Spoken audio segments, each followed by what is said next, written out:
High friends, ଆପଣମାନେ ତ ତରଙ୍ଗ ଟିଭିରେ ପ୍ରସାରିତ ହେଉଥିବା ଓଡ଼ିଆ ସିରିଏଲ୍ ସିନ୍ଦୁରର ଅଧିକାର ଦେଖୁଥିବେ।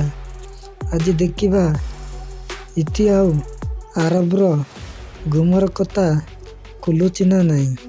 ଦାମିନୀ ମ୍ୟାଡ଼ାମ ପଚାରୁଛନ୍ତି, ତୁ ଏ କଙ୍କଣ ଚୋରି କରି ନିଜ ପାଖରେ ରଖିଥିଲୁ।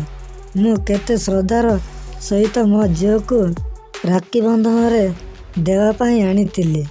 ତୁ ବରୀ କଙ୍କଣ ନିଜ ପାଖରେ ରଖି ଅଲଗା କଙ୍କଣ ମୋ ଝିଅକୁ ଦେଇଦେଲୁ। ଏମିତି କରିବା ଆଗରୁ ତୁ ନିଜେ ବି ଭାବିଲୁନି ପ୍ରଧାନ ପରିବାରର ଆମର କେତେ ବେଇଜ୍ଜତ ଭାବ। ଆମ ଝିଅକୁ ଶ୍ୱଶୁର ଘରେ କେତେ କଥା ଶୁଣିବାକୁ ପଡ଼ୁଛି। ଇତିଶ୍ରୀ କହୁଛନ୍ତି, ନାଇଁ ମା, ମୁଁ ସତ କହୁଛି ମା।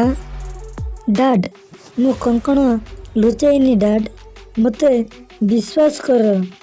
ମିଟୁ କହୁଛନ୍ତି, ଖୁଡ଼ୀ ଇତିଶ୍ରୀ ଯେତେବେଳେ କହୁଛନ୍ତି ସେ କଙ୍କଣ ଲୁଚେଇ ନାହାନ୍ତି ବୋଲି, ତାହେଲେ ତମେମାନେ ମାନୁନ କାହିଁକି? ଆଉ ସେ ନାହିଁ ତ କ'ଣ? ଇତିଶ୍ରୀ ବୋଉ ମିଛ କେବେ କହେନି। ଇତିଶ୍ରୀ ବୋଉକୁ ଆଲମିରାଠୁ ମିଳିଲା। ତା ମାନେ କ'ଣ ଅଛି ଯେ ସେ କଙ୍କଣ ଲୁଚେଇଥିଲା ବୋଲି?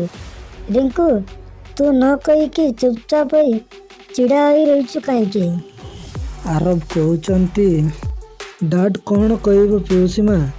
ଡାଡ୍ ତ ସବୁବେଳେ ଇତିଶ୍ରୀଙ୍କୁ ସପୋର୍ଟ କରୁଛନ୍ତି। ତାହେଲେ ଆଜି ଡାଡ୍ କିଛି କହିପାରିବନି କାରଣ ସତ ସବୁ ସାମ୍ନାରେ। ତାହେଲେ ଇତିଶ୍ରୀ ତା ବେଡ୍ରେ ଲୁଚେଇଥିଲା।